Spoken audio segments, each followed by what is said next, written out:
Hello everyone! Are you ready to kick off the start of your year this 2026? Tara, tulungan na kitang iset ang financial goals mo.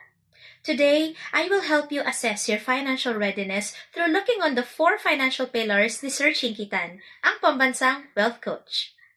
As you learn each financial pillar, bigyan mo ng score ang sarili mo on a scale of 1 to 10, where 10 is the highest. Then, share in the comments below ang score ng financial readiness mo. Ready ka na? Let's start!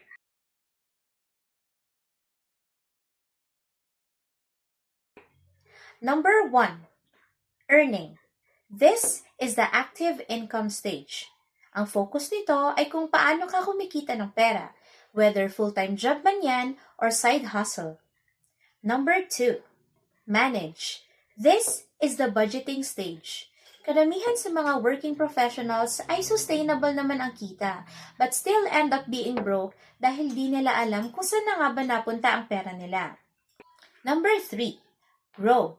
This is the investment stage. Once marunong ka ng mag-budget at mag-ipon, the next step is to make your money work for you.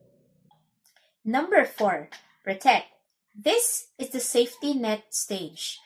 This ensures that a single emergency will not wipe out your hard-earned money. Ngayong alam na natin ang 4 financial pillars ni Sir Chinkitan, anong score mo? Kung ang score mo ay between 1 to 4, you are in the survival mode. You are likely in the earn phase but struggling with manage. Marahil wala ka pang emergency fund, insurance, or investments. Kung ang score mo naman ay 5 to 7, you are in the financially developing stage. You have mastered the basics of earn and manage. May basic ka na ring emergency fund at starter insurance policy.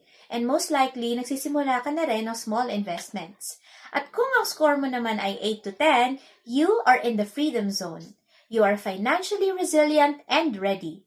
You have multiple streams of income. Your money is working for you through your diversified investments, and most importantly, handa ka na rin sa mga what-ifs na pwedeng mangyari dahil may comprehensive insurance at solid emergency fund ka.